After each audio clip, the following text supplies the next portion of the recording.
Imagine stepping into a Viking village in the dead of winter. Wind screaming off the fjord, snow piling up like white walls, daylight barely showing its face. You expect silence, ice, and homes locked in a frozen sleep. But then you hear it.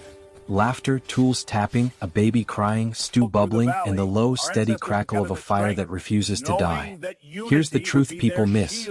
Viking villages didn't ignore Arctic winters. They designed life around them. They built homes like living thermos flasks, turned snow into a shield, and treated warmth as a community project, not a personal comfort. And tonight, I'm going to take you inside one winter season, through the eyes of a village that knows the cold so well, it can almost predict it. By the end, you'll understand why the Northmen's homes stayed livable when the world outside tried to. Our story begins with a name you can remember. Einar, a young carpenter who learned early that winter isn't an enemy you defeat, it's a ruler you must respect. Einar's village sits near a sheltered inlet, where the sea breathes fog and the hills block the worst winds, but sheltered in the north is still brutal. The first snow has already come and every family is doing the same thing. Checking roofs, stacking fuel, repairing doors, and preparing the longhouse like it's a ship about to sail into a storm. Because in a way it is.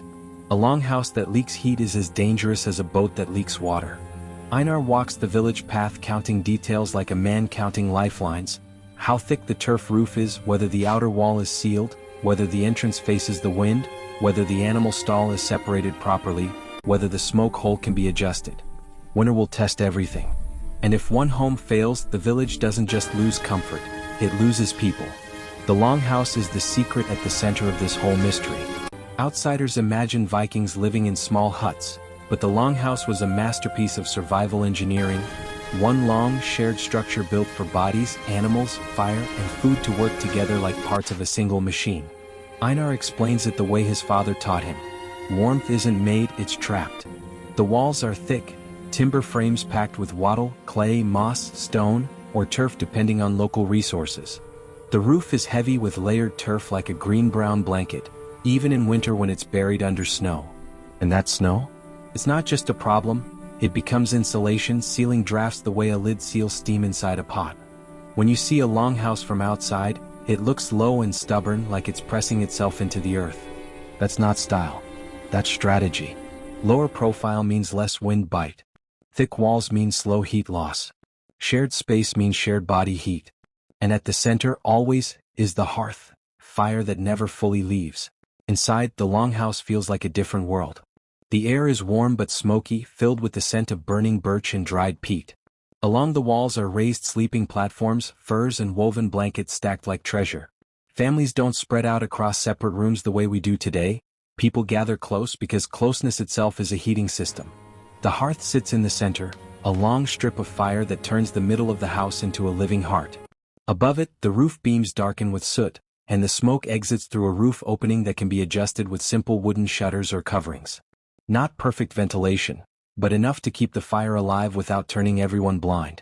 In the winter months, the longhouse becomes a workshop, a dining hall, a storytelling room, and a sleeping chamber all at once. That matters because movement outside costs energy and heat. The Vikings didn't go out for every little task. They pulled life indoors during the coldest stretch, like a bear pulls into a den. Now here's the part most people never think about: animals. In many Viking communities, especially in harsher regions, livestock weren't just outside property, they were winter heat sources. Einar's uncle keeps goats and a few cattle, and during the hardest nights they are brought into a section of the longhouse or an attached byre. This wasn't about romance with nature, it was physics. Animals produce steady body heat, and their presence reduces the temperature drop inside the building. The arrangement is carefully managed, humans on one side, animals on the other, with barriers to keep filth controlled. Straw bedding is thick, and waste is dealt with because disease can destroy a village faster than cold ever could. The key is that Vikings treated winter like a season of controlled systems: fuel, food, bedding, and heat circulation.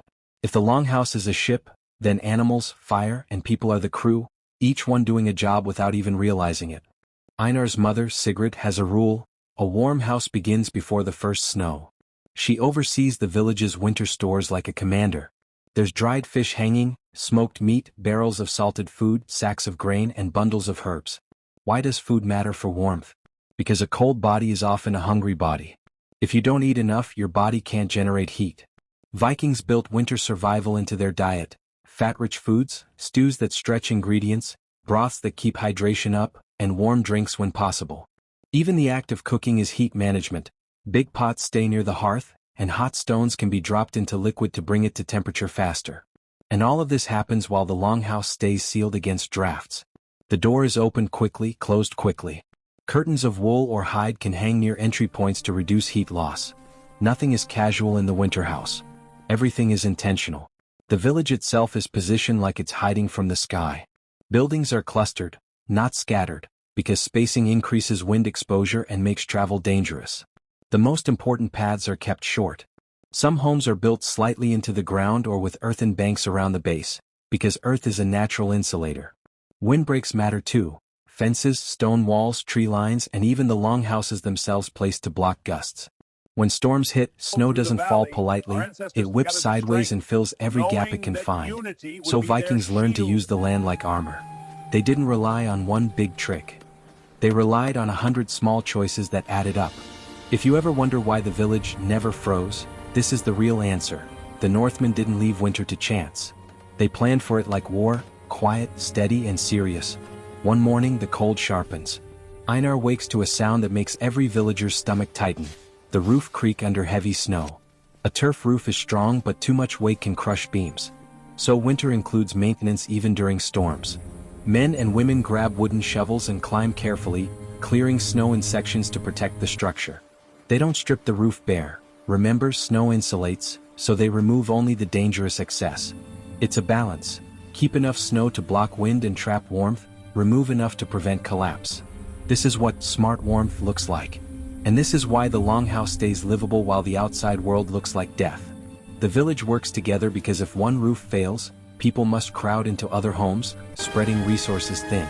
Community isn't just culture here, it's survival math. By evening, the wind howls harder, and Sigrid orders the doors reinforced. Vikings often used double-door ideas: an outer door, then an inner curtain or secondary barrier, to trap cold air in a small entry pocket before it reaches the main room. If the village has the materials, Einar adds extra moss stuffing along the door frame and checks the latch so it won't rattle loose in the storm. The smallest gap is a thief in winter. Cold air doesn't knock, it sneaks. That's why Viking homes feel sealed and heavy when you step inside, like entering a cave warmed by a hidden fire. Even the floor plays a role. Packed earth floors can hold some warmth, and layers of straw, hides, and woven mats reduce heat loss from the body while sitting or sleeping. Warmth isn't only air temperature. It's how the whole environment treats your skin, your bones, your breath. Let's talk fuel, because this is where many people's assumptions collapse. Vikings didn't always have endless forests nearby. In places like Iceland and parts of Greenland, wood could be scarce. That's why peat, cut from bogs, dried and burned, became priceless. Dried animal dung could also be used as fuel in some harsh landscapes. The point isn't glamorous, but it's real. The North survived because it used what it had. Einar's village has access to driftwood and inland trees, but they still treat firewood like gold. They split logs to dry faster, store them under cover, and keep kindling ready. A hearth fire is rarely started from scratch in winter. It's kept banked low at night, protected under ash, revived in the morning. A living ember is easier than a fresh flame in freezing air. This practice alone can be the difference between comfort and disaster, especially if a storm traps you indoors for days.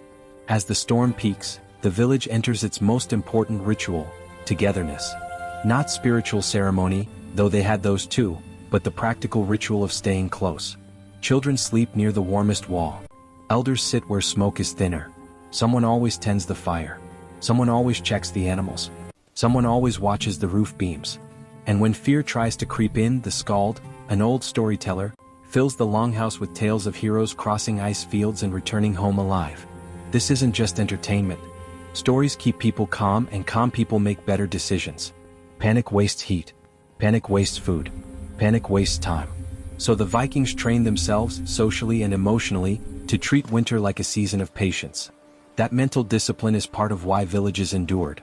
A warm house can still fail if the people inside fall apart. When morning finally arrives, the storm leaves behind a strange gift. A thick snowpack around the buildings, like the village has been buried, but not crushed. The longhouses look half swallowed by winter, and yet inside they are still breathing warmth. This is where the never-frozen idea comes from. From the outside you'd swear nobody could live here. But snow, ironically, acts like a blanket around walls and roofs, reducing wind exposure and stabilizing temperature. Einar steps outside and notices how the drifts pile along the longhouse sides. He doesn't curse it, he studies it. Then he uses a shovel to carve a safe walkway because too much snow can trap doors shut. Again, winter is balance. Use the insulation, prevent the prison. Later that day, Einar visits a neighbor whose house always feels warmer. The neighbor laughs and reveals a simple detail: stone. Some families line parts of the hearth area with stone that absorbs heat and releases it slowly, like a primitive radiator. Heated stones can also be carried carefully to warm sleeping areas or keep water from freezing too quickly. Even the placement of the hearth matters. Central placement warms more evenly, while a poorly placed fire wastes heat into corners or drafts. Vikings didn't have thermometers, but they had something close: generations of observation. They learned where cold pools, where wind sneaks, where smoke hangs, and where heat lingers. When people say Viking villages never froze, what they mean is, these people understood warmth the way a sailor understands tides. Now we travel north in our minds, toward places even colder, where some Norse settlers found a powerful ally: geothermal heat. In Iceland, hot springs weren't just wonders, they were resources. People could bathe, wash cloth, and warm themselves in ways that looked almost magical to outsiders. Not every Viking village had this advantage, but where it existed, it changed winter life. Warm water meant cleaner bodies, fewer infections, and a morale boost that mattered during dark months. Even without hot springs, many Nordic cultures valued steam and heat routines. Simple sweat bathing traditions using heated stones and enclosed spaces. Again, warmth wasn't only fire. It was a whole system of habits that preserved health. A village that stays healthier stays warmer, because illness makes you weak and weakness makes cold deadly. As weeks pass, the village adapts to the darkness. Lamps burn using animal fat or oil, casting steady light that makes the longhouse feel alive even when the sun disappears early. Clothing layers matter.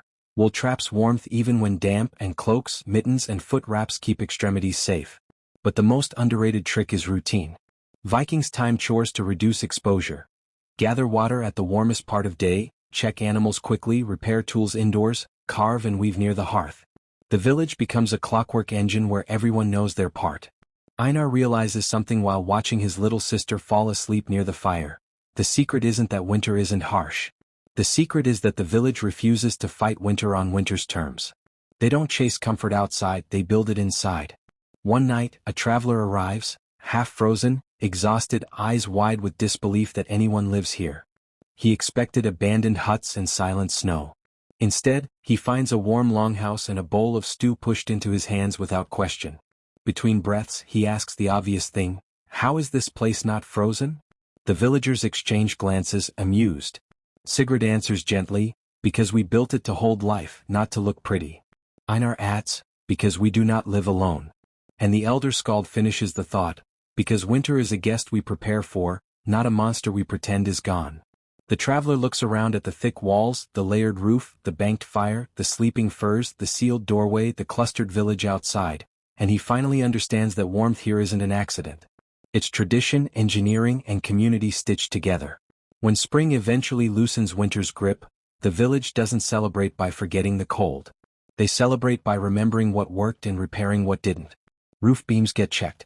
Door frames get resealed. Fuel stores get planned again. Because the Vikings knew something modern minds sometimes forget: the environment always returns. And if you survive one winter, you prepare for the next. That's why the myth of never frozen sticks.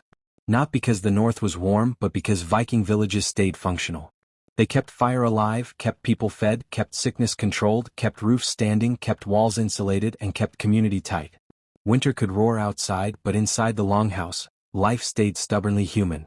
So if someone asks you, why did Viking villages never freeze even in Arctic winters? You can tell them the real answer: they almost did, every year, and that's why the Vikings became masters of surviving the edge of the world. Thick turf roofs and packed walls. Snow used as insulation, not just trouble. Central hearths with banked embers. Sealed doors, layered bedding, shared living space, and sometimes even animals adding heat. Smart village layout against wind. Fuel discipline. Food discipline. Routine. Storytelling to keep minds steady. And above all, a community built like a fortress, not of stone but of people who refuse to be separated when the cold comes. That is the Viking winter secret. Not magic. Not myth. Just relentless, practical brilliance. Season after season, generation after generation.